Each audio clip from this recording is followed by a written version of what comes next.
Assalamualaikum warahmatullahi wabarakatuh. Jumpa lagi dengan Bapak untuk pelajaran IPS pertemuan yang ketujuh, yaitu ekonomi kreatif dan pusat keunggulan ekonomi di Indonesia. Ya, di materi tersebut tentunya jelas ya, itu adalah manusia-manusia yang kreatif. Kalau kalian tidak kreatif, maka kalian akan terlindas oleh zaman, di mana masyarakat yang sudah modern saat ini dituntut adalah masyarakat atau manusia-manusia yang kreatif, sehingga nanti bisa menumbuhkan tingkat ekonomi yang lebih baik. Ada langsung aja ke materi, yaitu ekonomi kreatif. Apa sih ekonomi kreatif? Yaitu sebuah konsep di era ekonomi baru yang sekarang ini ya, yang mengandalkan ide atau gagasan kreatif untuk meningkatkan pertumbuhan ekonomi. Tentunya kita sebagai masyarakat Indonesia yang sudah mengikuti perkembangan zaman, sudah masuk era globalisasi. Kalau kita tidak kreatif, maka kita akan terlindas oleh zaman. Karena yang dibutuhkan sekarang adalah manusia-manusia yang kreatif. Ya.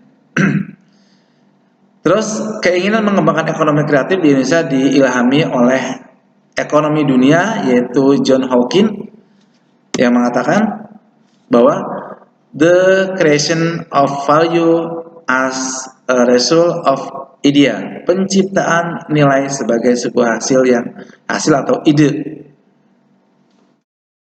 Nah, di sini bahwa kita harus menjadi manusia yang kreatif, menciptakan nilai sebagai sebuah hasil ide. Tanggal 20 Januari 2015 melalui PP nomor 6 tahun 2015 tentang Badan Ekonomi Kreatif ya, atau disebut dengan BECRAF, menetapkan 16 subsektor industri kreatif. Ya, industri kreatif yang seperti apa? Tuh.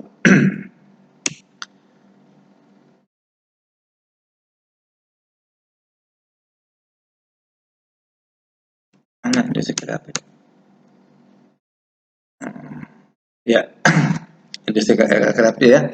Nanti kita terangkan. Yang berikutnya, ekonomi kreatif. Rencana ekonomi kreatif itu di Indonesia didengungkan oleh Bapak Presiden SBY, yaitu Presiden yang ke-6, tepatnya pada tahun 2006. Ya, berkaitan dengan ekonomi kreatif, ASEAN pernah menyelenggarakan KTT ASEAN yang ke-9 di Bali tahun 2003, diantaranya menyepakati masyarakat ekonomi Asia atau MEA, masyarakat ekonomi Asia atau disebut dengan MEA. Ada tiga implementasi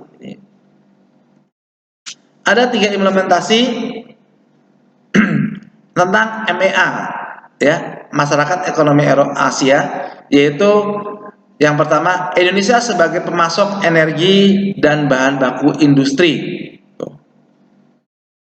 Kita sebagai negara pemasok.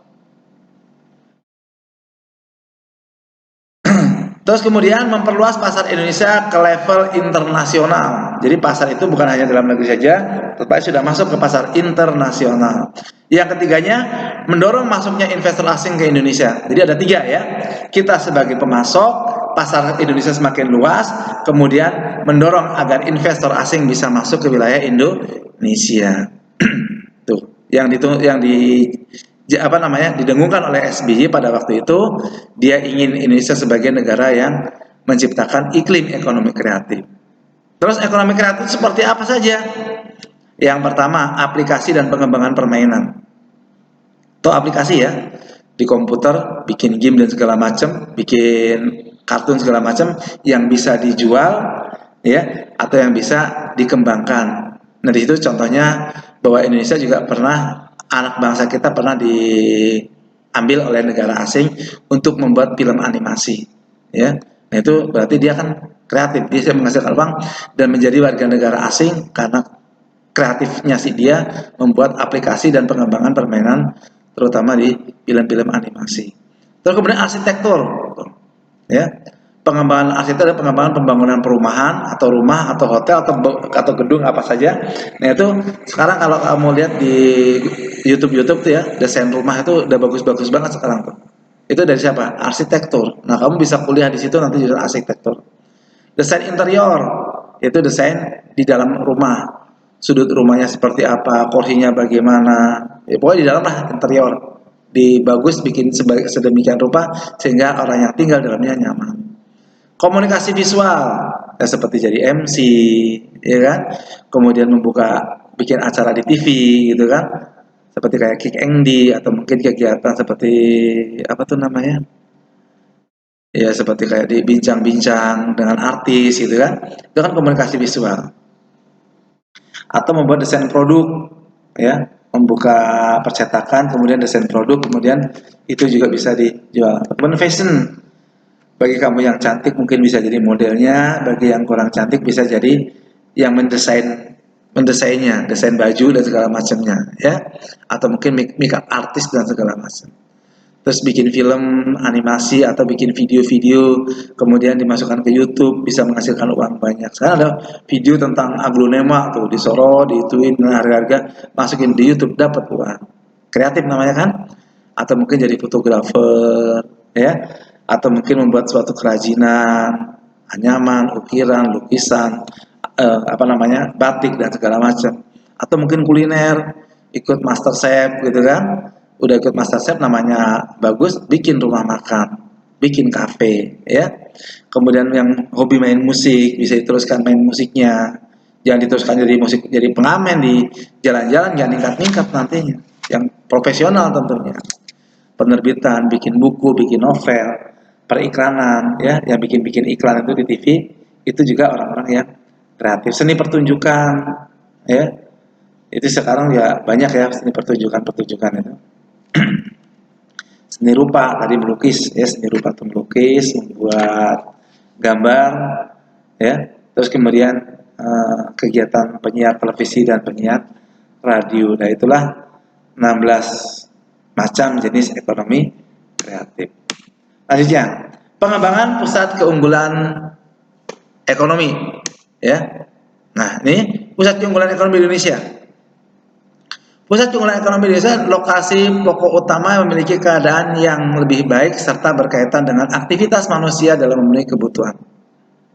Lokasi yang memiliki keadaan yang lebih baik serta berkaitan dengan aktivitas manusia. Nah, kalau kamu ingin jadi manusia yang kreatif, yang unggul di bidang ekonomi, ya, harus memperhatikan yang pertama adalah lokasi.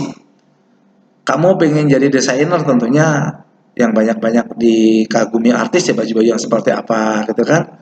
Kamu pengen jadi arsitek terutama bekerja sama dengan kontraktor-kontraktor gitu kan. Yang kedua, pusat-pusat keunggulan ekonomi Indonesia itu apa saja? Bidang pertanian, ya.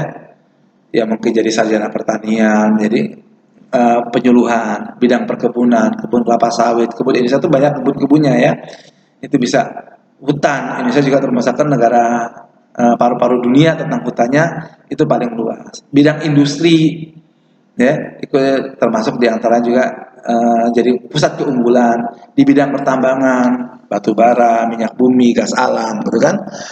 Bidang pariwisata dan bidang kelautan. Nah itu yang menjadi keunggulan bagi pusat ekonomi di Indonesia yang bisa bersaing dengan negara lain. Demikianlah informasi atau pelajaran hari ini yang bisa saya sampaikan, dan Bapak minta maaf kalau ada kekurangannya, dan tetap menjaga protokol kesehatan, jaga kesehatan, ya, tetap semangat dalam hal belajar karena bagi kalian ada belajar itu bisa meningkatkan apa namanya